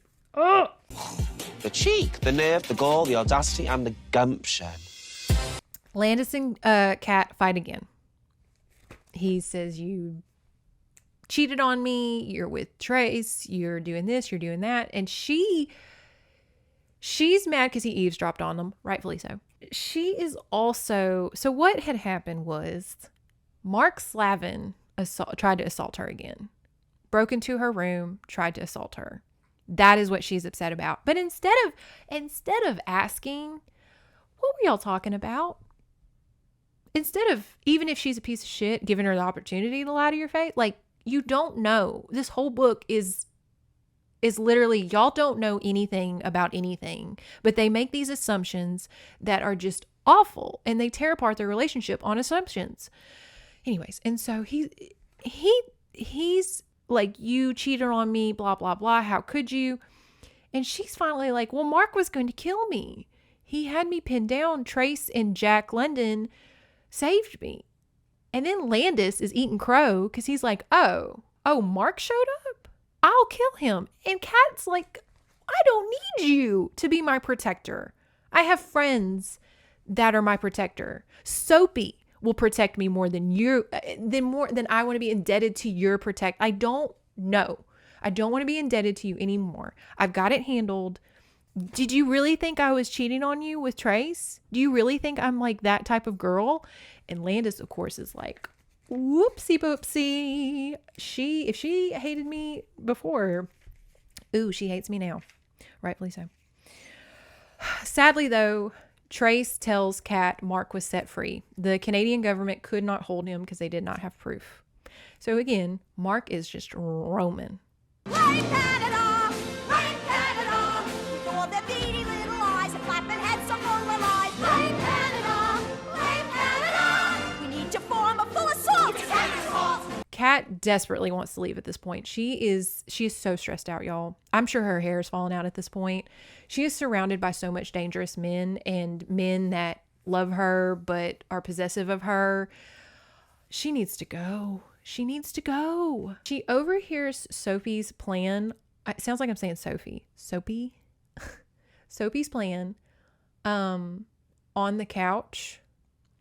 She her shawl fell behind it, and so she's one of those moves of like, oh, I dropped something, and you're bending over, and then the villain just tells their whole entire secret, while she's under a couch. She overhears that he is planning her murder when she leaves because she knows too much information about him. And so he's like, she's a woman traveling alone. Worse things have happened. She also here's this Sergeant Clinton Marlowe. Now, again, Kat doesn't know that that's Landis's real name, but she's hearing Soapy talk about this man. Soapy opens his safe. The combination is her birthday, which is wild and creepy. Again, all these men are so possessive of her. It's disgusting. She's a child, and these are grown men. Landis, he is reflecting on his choices. He is having a walk through the snow and really reflecting his life of what he wants to do. Is this mission for the Canadian government that important to lose Kat over? He gets to his cabin. Ben's there, Jake, Kat's dad, and he's pointing his rage towards Jack Hammond. He's like, if I could just find her father, all of this would go away. That's the only thing that she wants. It's the only thing she desires. If I can bring her father, maybe she will give me another chance. And he is just livid. But he also, remember, knows that Ben is her father. So he's trying to, Ben/Jake knows that Landis is Clint. Clint Landis knows that Ben is Jake. They both know, but they just won't say it. It has to be very awkward. And so Landis says, I'm going to stop at each settlement between here and there. If Jake's here, by damn, I'm going to locate him and make him get her out of Dawson. The irresponsible bastard's going to get his own child killed looking for him. So that's Landis. a shining moment for Landis is he is trying to get this piece of shit father to reveal himself to this poor girl so that she will have closure and get out of Soapy's house. Like, because she's in so much danger. The longer she stays at Soapy, the more dangerous it is for her. And Landis is right. He's just like, she's going to get killed because, you know, he's pretty much saying, would you please go talk to her and get her out of there, because she's going to get killed looking for you. You've been here the whole time. You've been playing cards with her. You've been telling me that you love her and you want to protect her and I need to leave her and let her go. And yet you're not really protecting her. You're not really doing anything, Mr. Father of the Year. So I'll give Landis that. He had that moment of clarity. Catherine, she seizes the opportunity to steal the file. She passes it to Jack London because he's been kind of catching up with her every week or so, just kind of like keeping tabs. She passes the secret file that everybody has been clamoring for. Again, what is this file? At this time when I'm reading, I'm like, it better be the Declaration of Independence at this point. I'm going to steal it. What? I'm going to steal the Declaration of Independence. Everybody's worried about this file. She passes it to Jack. He skedaddles off with it. Soapy is pissed. Rightfully so. Rightfully so. And so he's searching his men and stuff. And he's like, Catherine, you have to be searched. And she's, of course, just like, oh my God, I'm a lady. How dare you? And he says, we'll have Molly search you, one of the girls. Molly is very jealous of Kat. She gets a lot of attention. And so Molly strips Kat down and just kind of humiliates her. And Kat finally, she's just like, I don't have it. The clothes I wear are so tight here. Where would I keep it? You're just, trying to humiliate me. You're trying to like haze me, if you will. Like, I'm not having it. Soapy will be so upset with you for doing this. You better stop. And Molly, of course, is very much just, I was just having fun. You know how us girls are. But something crazy happens. It's not super important. But anyways, Molly comes out and she says she didn't have nothing except the best looking tits and ass I've ever seen, including mine, Molly crudely announced before the men. As Molly started to reveal more, Kathy was on her feet instantly to deliver a stunning slap to Molly's smirking face, sending her backwards to land roughly on her seat. You filthy mouth piece of trash. Open it once more. Turn the page, hold on. And I'll give you the most unladylike beating of your miserable life. Get him, Kat. Like, Kat has grown so much. She's grown so much. The women in these novels, they go through life journeys. But what's even crazier is not only was Molly slapped by Kat, Soapy punches her. He straight up, grown man, punches this girl in the face. She's on the ground bleeding, teeth knocked out, crying. And he says, get the fuck out. I have ladies at my establishment. I heard what you were doing to Kat in there. That is not the kind of ladies I keep in my saloon. Go. And she's, of course, begging, crying, please, I will die out there. I will freeze. This is the only way I can make money. And he says, no, it's not. There's a lot of lonely men out in this territory. I'm sure you'll find some way to make money. It's a crazy scene. And Kat obviously is terrified because she's just, oh my God, he just punched the shit out of that girl. She takes this as an opportunity to be like, look, Soapy, this is not the place for me. That was uncalled for. And I'm going to go. And so they have a very cold goodbye. She's very, kind of like Landis, she's just very demure, mindful. And says, I need to go. He tries to give her a piece of jewelry, like, please, as a parting gift, take this beautiful necklace. Luckily, she has the brains to go, I can't travel alone with jewelry. I will be robbed. I will take your kind words. Thank you for taking care of me.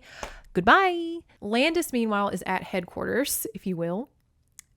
And he is mad at Officer Blitch because they're kind of fighting over his mission. And he's like, look, I'm about to lose Kat. And Blitch is like, you should. Your job is your job first. Like, I understand how attractive and amazing she is, but we cannot let every little 18-year-old blonde come in between us and like literally government security.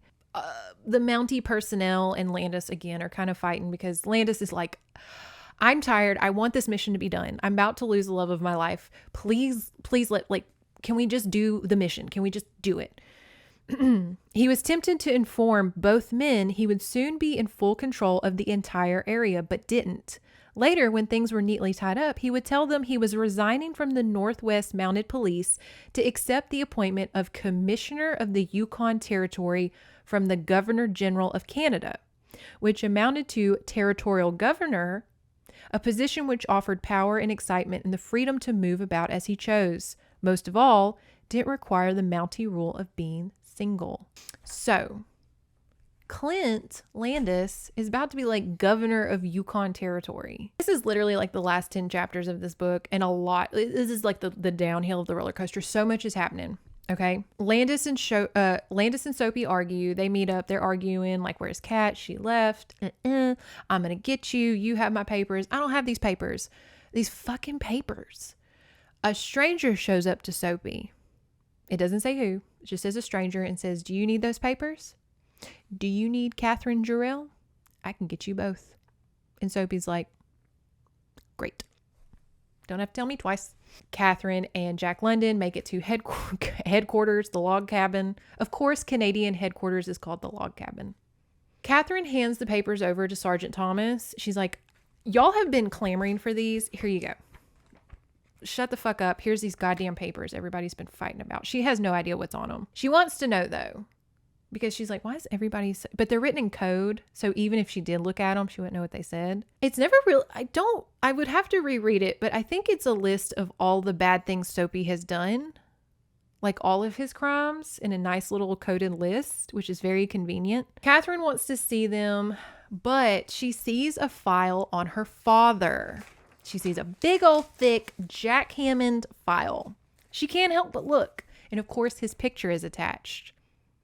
Does she look at the picture? Of course she does. Of course she does, wouldn't you? And she sees that it's motherfucking Ben. Oh. She feels the drop in her heart to know that Landis is a secret identity and is not honest with her. Her father's been there the whole time. Her father played cards with her. Her father talked to her, told her she needed to leave Landis. She needed to go. She has been with her father in this cabin for months during the winter. The level of give a fucks that Catherine is feeling right now, she's as cold as the Alaskan wilderness. She makes it back to Harriet and camp, over there at their little girls' cabin. She's like, I'm leaving. I'm done. I'm tired. And she's got her kids there and she's really thriving. And she says, good for you. I'll miss you, but this is best. You have got to get out of here. There is a thunderstorm, very dramatic. I imagine Catherine's like got a little shawl. She's looking out the window, drinking coffee, just being like, I'm going to leave this place. Be rid of all these things. Someone's knocking on the door. Who is it? It's me, Jack London. I'm sure he says Jack London. She opens it because she's a fucking dumbass. Mark Slavin. That's all I got to say. I love this part. So Landis comes to town. Harriet, where is Catherine? I don't know. I thought she was with you. We haven't seen her all morning. Is she on the ship? No. She's not on the ship because I still have her things. Her things are still packed. They're still in the girls' cabin. Landis, oh my God, something's happened to Catherine. I've got to go find her. This is my favorite part of the whole book because it is so stupid. He goes to his log cabin. Ben is there. Jake, whatever the fuck. Landis kicks down a secret panel in the house and his Mountie uniform is in there. And he puts it on, straps on that red jacket, puts on his navy pants with a little yellow stripe, his little boots, and he puts on his little trooper hat. And he is magnificent in his Dudley Do-Right cosplay. And I'm sorry to any Canadians, that is a very important job. If you know any Canadian Mounties, it is actually a very, Very lucrative job to obtain. I have high respect for the fairies of the mountains, but you cannot deny that this outfit is not the coolest. Anyways, he dramatically puts it on, tells Ben, he's like, I know you're her fucking dad. We have to go save her. Get up, let's go. He's done. He's just like, Jesus Christ, we don't have time, which you appreciate in this because so much time has been wasted with miscommunication at this point. And Ben/Jake says this, I know you won't believe this, but I'm going after her this week. My work's over. I love her. I need her. She's all wrong about me and what happened. I didn't desert them. Dory left me for another man. She swore Kathy was his child. One look at her and I knew what Dory had done. I tried to tell Kathy the truth, but I couldn't. Even if I had, she wouldn't have believed me. My mission here isn't detrimental, Clint. So what Ben is saying, what Jake is saying is he never deserted his wife and child because he didn't know he had a child. He thought that was the other man's child. But after seeing Catherine in person, he obviously is like, oh, that's mine. They go question Soapy. Soapy doesn't know. They're putting a knife to his throat. I mean, Clinton Marlowe Landis in his Canadian regalia is just getting to brass tacks. He's done fucking around. He has his knives out. He's gutting people. He's like, you better fucking talk. Meanwhile, Mark Slavin is dragging Kathy through the snow. He's going to this other place, this like second location. Never go to a second location. That's always what they tell you. Never go to the second location. And it's a little bit not comical, but in the camp way of he's dragging her through the snow and she is dying. It is so cold. She's so tired. She can't even, she even gives up. She's like, kill me, rape me, I'm done. She's so cold and near death and frostbitten. Lumberjacks show up because those are everywhere in Canada. Lumberjacks show up. They fight with Mark. Shots ring out. Catherine is shot. And it really leaves on a dramatic cliffhanger because it doesn't address Catherine for a while. And you're like, did she die? She didn't die. But you're just like, poor girl was near death and you shot her? They didn't mean to. I think Mark shot her. Yeah. Mark was like, if I can't have her, no one can. Yeah, it was one of those moments now that I'm recalling it. Sorry. I read it like literally yesterday. Turns out she was shot in her upper arm. She was just bleeding profusely because of just like how sick and weak and just frail she was. Like she was just like, she is on the ship. Everybody's seeing her off. And Landis finds Harriet and he's like, where is she? It's that dramatic rushing through the airport kind of vibe of he's trying to meet her at the gate, but it's like a ship and he's running. Him and Jake make it to her door. He, in true Landis-Tandis fashion, threatens to have her arrested if she will not hear him out. Not the time to be saying that. Could you please stop threatening to arrest me? Can you not just be like, please listen to me? Because he's at the door at the ship cabin. And he's like, please. I've got so much to tell you. Your dad's here. I got him. And she's like, I know who my fucking dad is. And I know that y'all lied to me the whole time. Y'all sat there and played in a fucking cabin and just toyed with me. Like I was a little cute kitten. And y'all were just like, tee, we won't tell her who we really are. We will just let her put her life in danger and do a job that grown men couldn't do. She got the papers, she threw them at the Mountie's desk and said, I'm done. Y'all are all fucking crazy in this whole entire state. And she's like, I'm done. I don't fucking care. I don't care. Landis, I think, like, finally gets through to her or he breaks down the door. Either way, Landis fashion. He's in his Mountie uniform and she has like a moment of like, oh, he looks so sexy. Girl, you could put Pedro Pascal, you could put Jason Momoa, you could put Denzel Washington in a Mountie uniform. It would not be sexy. I'm sorry. Who created that? Anyways. And I'm just like, I'm sorry, Janelle Taylor, you're not going to make Mounties sexy. God bless you for trying. God bless you for trying. They have a happy reunion. Landis tells her everything. You learn everything, which I've already told you. His name is Clinton Marlowe. He is a undercover Mountie. He has been working on the Soapy case, trying to get him arrested for 2 years. It literally put his life at risk if any of that information got out or if he lost it. And he never expected to fall in love with her. I love you. Please, please, please, please marry me. And he was like, we are legally married. I put my real name on that marriage license. You are technically Catherine Marlowe, to which I'm like, did she not read the marriage license? Much like Alexa in the last book, girls, read the papers. Y'all got to read these documents y'all are signing. Okay? Please read them. Read all the terms and agreements. And then Ben Jake has his moment of, I never knew you were my daughter. I thought your mom had you with someone else. Had I known, I would have never done this. And then when I found out you were my daughter, I was so just hit with emotions. I just didn't know what to say. I didn't know what to do. I didn't know how to handle the situation. I love you. I want to be a part of your life.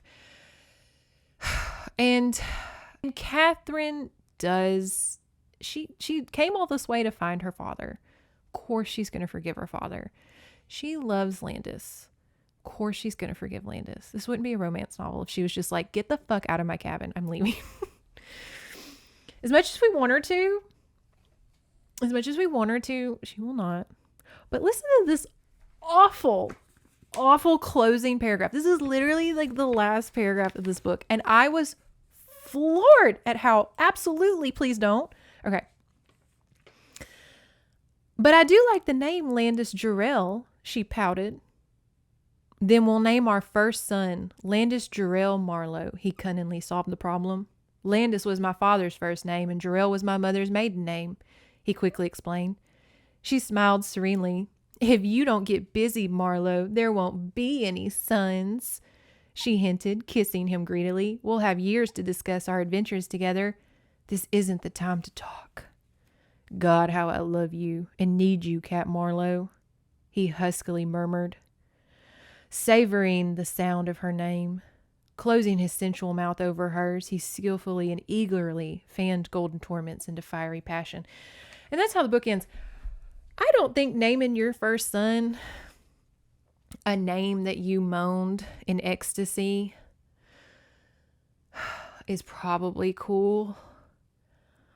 That's immediately what my mind went to. I was like, girl, you were screaming, Landis. I don't know if naming your son's that.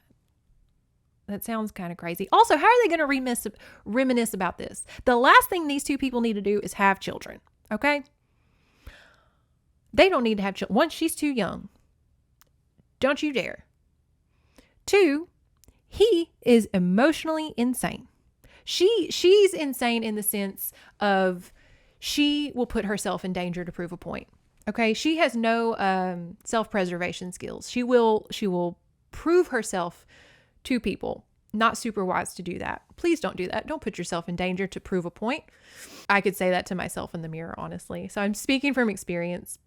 Please don't do that. And he is obviously emotionally abusive. Okay. Does not trust her. Does not listen to her. Is very selfish. They don't need to be together. I'm sorry, but these two idiots, these are two crazy kids and grown men, don't need to be together. This is not a nice relationship. This is not goals. Okay? And naming your children, again, the name that you kinkily called your husband, like, ew, ew, ew. I mean, how are family gatherings going to go at this point? Mom, how'd you meet Dad? Oh, we got married because I was being assaulted left and right because I was looking for your grandfather and he wouldn't tell me he was he was your grandfather. And then, I had to go infiltrate one of the most dangerous men in the whole entire county area, whatever the hell they're called up there. So your father would trust me again. And the Mounties and the American government were involved. Like, what? Not a cute love story. This needed to be an adventure for Catherine. And then she left. This needed to be a Titanic moment. This needed to be a Pocahontas moment, the Disney, of beautiful love story, but we got to go our separate ways. You go your way, I'm going to go mine. It needed to be that. They do not need to be together. We also have a historical epilogue that I found interesting, just briefly, that Harriet Pullman was a real person. She was a widow. She went to Alaska with only $7 in her pocket. She became lovingly called Mother of the North, and her hotel, Pullen House, still stands in Skagway. So, like, that's a real person. We know Jack London's a real person. Other characters who actually lived during this eventful period were Moore, the lumberman, and Harriet's first boss, Randolph Soapy Smith. He was a legendary villain. His iron knuckles and gambling equipment are on display in Harriet Pullen's hotel and museum. Smith's Saloon was restored to its original appearance. So if you're a fan, I recommend going, visiting Alaska, taking a picture at the piano and being like, I'm little Kat. This, again, started out real campy, real soap opera-y, fighting, throwing things at each other, pulling guns out. And then it just got real Criminal Mindsy in the sense of a lot of high stakes, a little blonde, putting herself in danger for a man that doesn't deserve it. And obviously she has daddy issue, like just a lot of emotional stuff going on, and a lot of men, a lot of chess happening, a lot of chess, if you will. I hoped you enjoyed. I hope I did it justice. Again, not once did he take her in a sled. Not once. Drove me crazy. I was like, do the dogs show up now? How about now? Does he do the sled now? I was really disappointed there was no dogs. Okay, class. Next month's book I'm super excited about. We will be reading Louisiana Caress. Now I know what you're thinking. Montana, you only like this because you're from Louisiana. And that is true. But y'all, the back? Okay, I'll read y'all the back. On the brink of taking her final vows, convent-bred Desiree Dufour trembled at the sight of a magnificent golden-haired god astride a snowy white steed. Yet little did the Louisiana innocent know that the stranger she'd spied on in the convent garden was no celestial being, but an all too seductive mortal called the Unicorn. A mysterious man leading a dangerous double life. They live a double life. And little did she dream that his first fiery kiss would set her body and her soul gloriously aflame with the splendor of passion's first caress. Legend had it that the only way to catch the elusive unicorn was through the heart of an untouched maiden. Pure as driven snow, the New Orleans innocent was the most angelic beauty Chance Lagrange had ever seen. Though sworn to let nothing keep him from his perilous mission against the hated Spanish invaders, he found he couldn't resist Desiree's sensual charms. With caresses of pure desire, he'd make her shed her habit and bring her untried body to heights of untold ecstasy with the rapturous promise of his heaven-sent love. I am so excited. She is a nun, Louisiana Catholic nun. The Catholic kid in me is thrilled. Falls in love with a man called the Unicorn. Also thrilled because if you watch my Girls and Horses video, I have a unicorn chapter where we discuss why unicorns are so important, because a lot of Christian artists claim that the unicorn is Jesus Christ. And that is why only untouched maidens, virgins, if you will, can tame them. So is this like a crazy allegory for the nun, the untouched virgin, tames the unicorn? Jesus Christ. I'm excited. I'm so excited. I'm probably going to start reading this tonight. It's a lot smaller than the other one, but like, let's look at that cover. He looks like a Chippendales dancer. Let's be honest.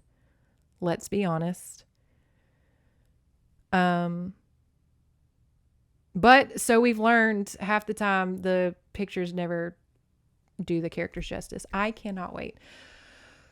So I will see y'all next month with Louisiana Caress. Please subscribe if you want more and give this a like, and I will see y'all soon.